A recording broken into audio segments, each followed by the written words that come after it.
Back in the 60s here in New Mexico, I actually had the privilege of being. Juan, you remember that? Yeah. Well, I was going to say, Juan, when you were born, at the time was the CEO of the credit union league at the time, and he was telling me that even back then. It wasn't me. But even back then, the bankers were opposed to anything credit unions wanted to do. They wanted to tax credit unions, even though, by the way, today, over 50% of all the assets. 55% of exactly. banks don't pay taxes anyway. Here in the state of New Mexico, and it's probably even higher in some other states. But even back then, in the 60s, when credit unions were tiny in the state of New Mexico, they were attacking credit unions. Back in the 70s, they thought checking accounts were outside of what credit unions should really be offering. I mean, every step of the way, when credit unions are trying to meet the needs of their owners, the banks have, fight us back. And it's something that the bank lobby always says: credit unions are doing things that are not supposed to be done. That's outside of their parameters. When the reality, as far as business lending, I mean, credit unions, even in the 30s, when sure. They were signed into existence, and they were, by the way, a part of the New Deal. They were there to offer loans to their owners to start a business, to be able to achieve the American dream. They helped us grow out of the Depression.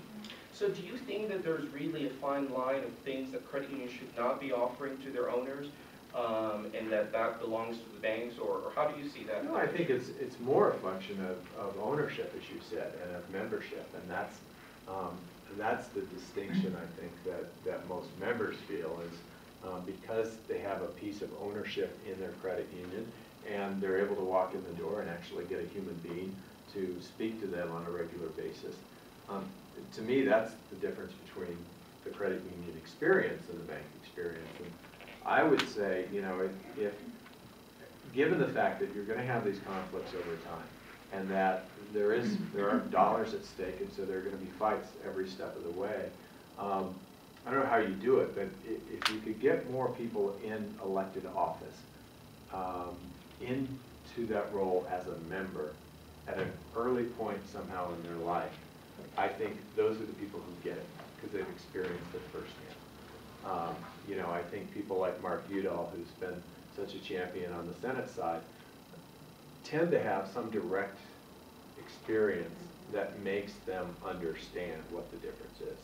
And that's the most valuable thing. I think if somebody gets to Congress and they've never had any exposure to a credit union, I think it's going to be a much harder sell.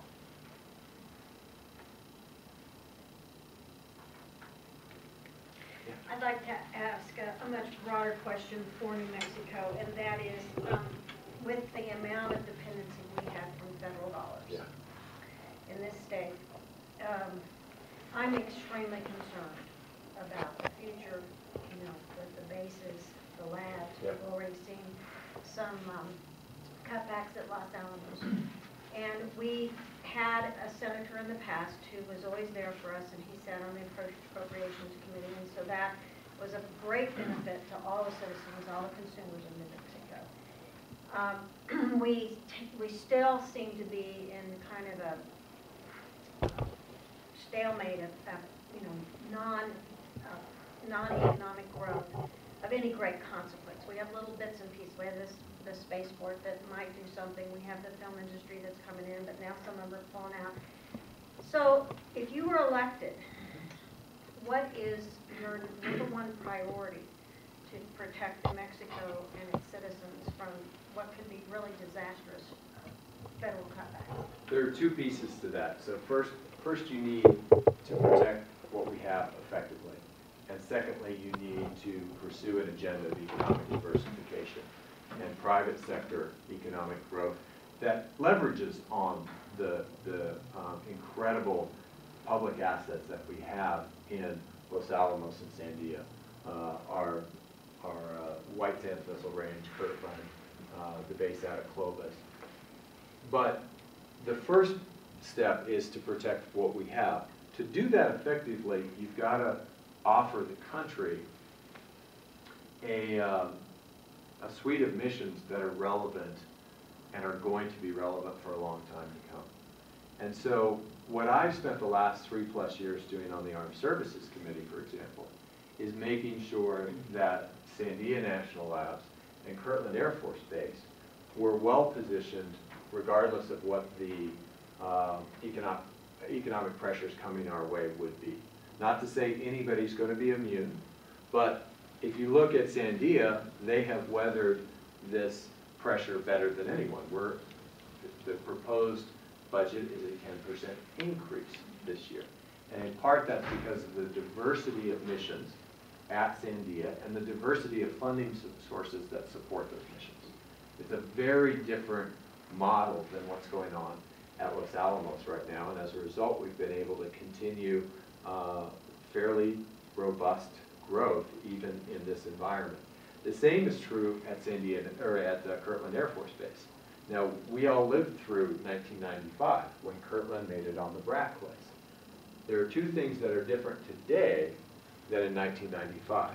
One is the Air Force actually understands what happens at Kirtland, and they didn't before. And two, we have over 100 missions at Kirtland Air Force Base. And I have hammered the leadership in the Air Force at Kirtland over and over again to work with me to make sure that every one of those missions is looking forward, not looking back. The places that get in trouble are the places that are still trying to hold up a Cold War era mission at a time when our national security is dramatically changed. And we need to take that kind of approach and apply it statewide to all of our defense installations and all of our national labs. And then take the extra step of looking at how we've been able to grow the private sector economy in Albuquerque with tech transfer, with ideas that were developed out of research at Sandia, becoming licensed for the private sector and growing new businesses at Sandia Science and Tech Park and throughout the region. Do that better and apply it to those other installations as well. Because in the long run, it's about diversifying our economy to be much more private sector weighted so that we still have those assets, but when you go through the peaks and valleys, they're not quite so steep and so deep. I have a question about the federal workforce. Sure. Our Peyton represents the Department of Energy, Uh-huh. and we know that their workforce is consolidated because they are moving a lot of jobs from here to Washington, which to me as a taxpayer, that's a good thing. Right.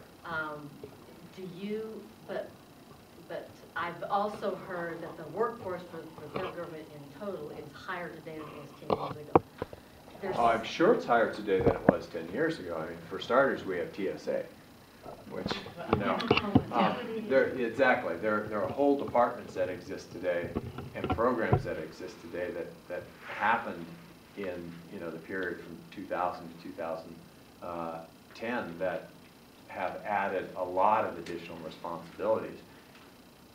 We have to figure out a way to be able to pay for some of those things because, you know, in a post 9/11 world, we're probably not going to be in a place where we don't have a TSA or Department of Homeland Security. Well, and that was my question. Do you see the same kinds of consolidations going on in other agencies to be more efficient? I do, and some are going well and others not so much, and we need to learn from the ones that go well and apply those more broadly within the federal government. I've seen the Forest Service, for example, you know, we have also gained jobs right here in Albuquerque. Jobs moved here so that they could consolidate other Forest Service jobs in the Albuquerque market that did, you know, that did impact other communities because they lost jobs that were spread around the United States to have a centralized facility here. But overall, it saves us money. It's more effective for the taxpayer, and you know, hopefully, it's one of those situations where we can shore up what states, you know, one parochial interest may gain here and lose there, because overall we've got to become more efficient, more effective.